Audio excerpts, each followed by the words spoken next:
Hello, and welcome to my new series on the channel called Tristan's Spectacular NFL Pick'ems. Every Wednesday all the way until week 18, I will release a weekly edition of my pick'ems for the NFL, as well as the bonus of the Eliminator Challenge.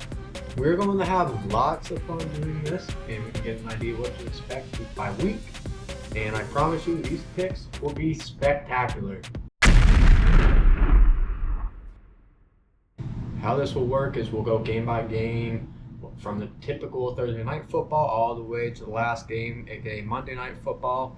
I'll realistically make a goal for each game preview and prediction to be no longer than 90 seconds long, but some games should just be clear cut. I want to make this fun also, and I plan to be unbiased as well as realistic all at the same time. So ignore this hat and let's begin the series.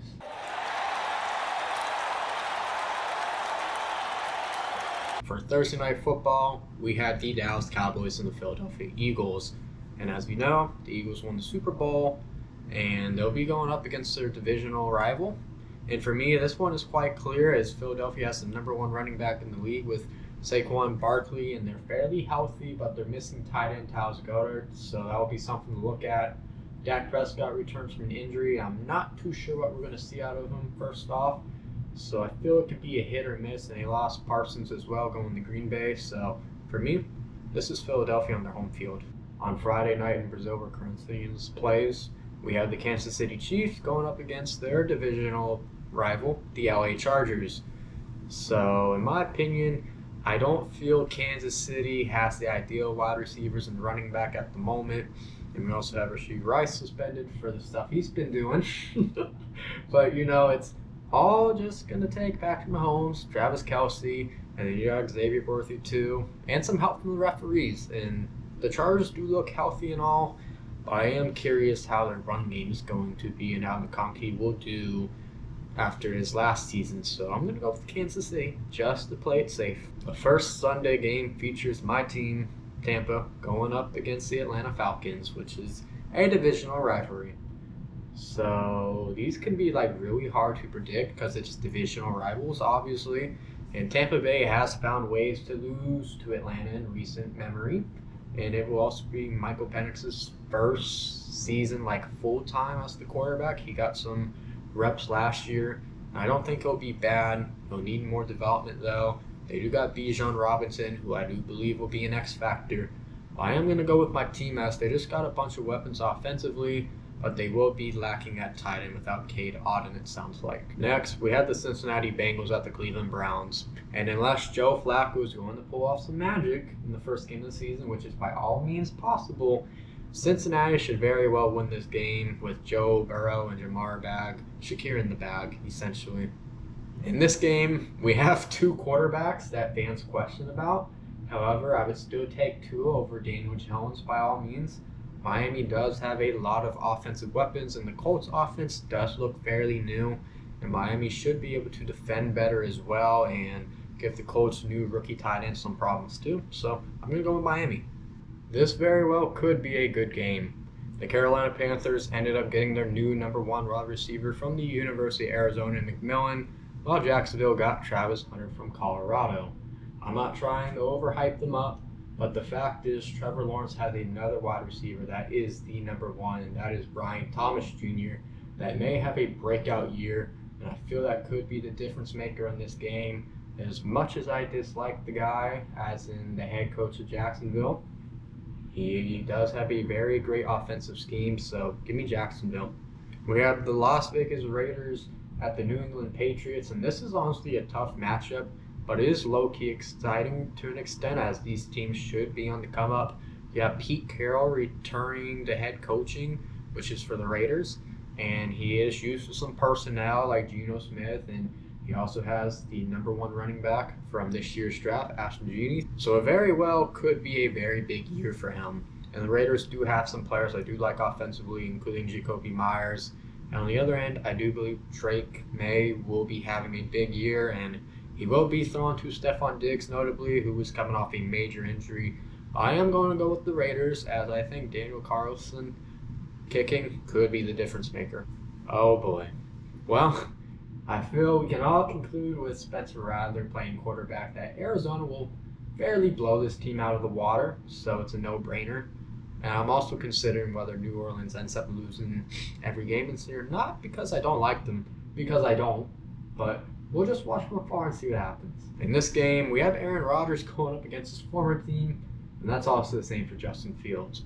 The Steelers do have a new look offense as they did get DK Metcalf, and I do believe the Steelers will have more passing yards in this game, but the Jets will have more yards on the ground.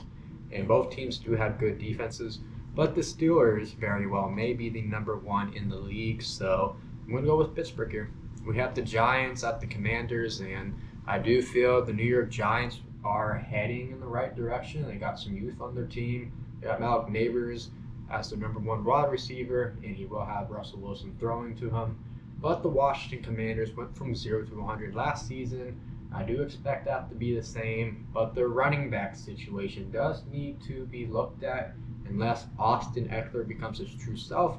Either way, it's Washington for me. It's going to be a while until Tennessee is good, and I do hope Cam Ward does well, even though he did destroy my Florida Gators last year. The game is in Denver, and the crowd is lethal, as we all know. Plus, their team's a contender now with the Bo Nix, so it's all Broncos. This is a big rivalry out in the Pacific Northwest. The 49ers definitely had some moments last year, but Seattle had a lot more bad moments, in my opinion. The 49ers do have some drama at wide receiver with Juwan Jennings, while on the other end, Seattle did pick up Cooper Kupp.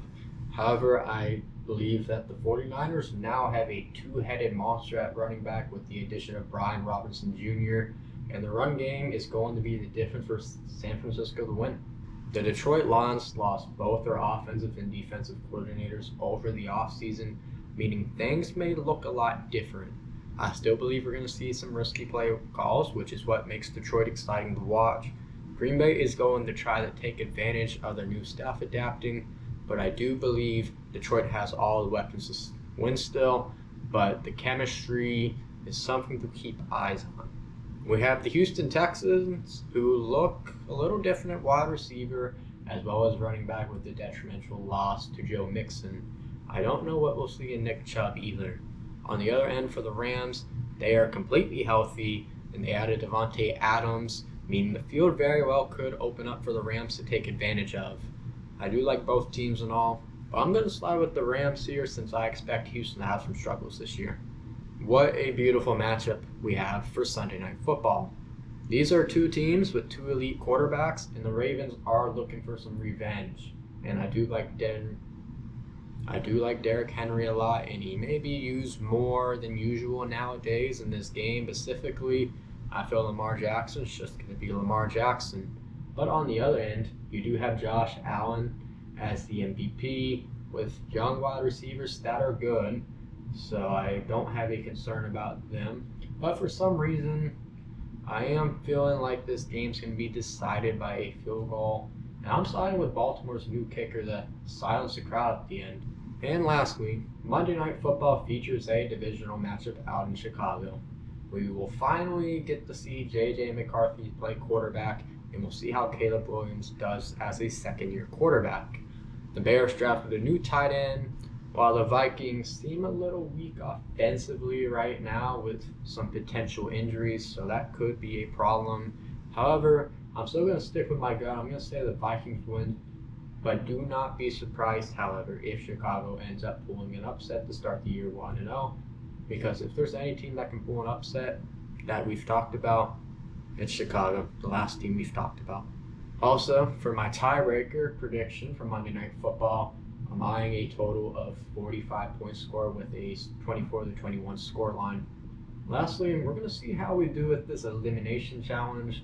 I'm going to pick 3 different teams here, and we're going to decide different paths throughout the season, and we're going to see how long we can go with it. So essentially, we can only use a team once, and they cannot lose, or it's game over. And usually, I'll look ahead of the schedule, but I think we should let week 1 play out to get a better idea. For pick number 1, I am going with the Arizona Cardinals. It's ideal to take advantage as teams that appear as the worst, even though it is week 1. Arizona isn't a great team, so you got to keep that in mind. But it makes it better also, as mentioned, you're not using real quality teams. So That's what makes using Arizona first a great idea. For my second pick, I have the Denver Broncos, and that's because there is no realistic reason Tennessee should be getting too involved in that football game, and Denver is a team on the rise. They're not the best team in the league, but this is absolutely a safe pick. And for my third and last pick, I have Washington, and I do try to stick away from divisional matchups, but things are clear cut here, in my opinion, or at least should be, pending wild things don't happen. So I feel a little safe with this. There are some risks that come with this, though. So that will do it, and thanks for hearing about my spectacular picks in week 1 of the NFL season for 2025. I'll be trying to keep up this weekend, but I will probably not have time to watch for the most part. But I do wish the best to all of your teams at the end of the day. Feel free to share your picks in the comments below, as well as subscribing to the channel, and have a great one, y'all.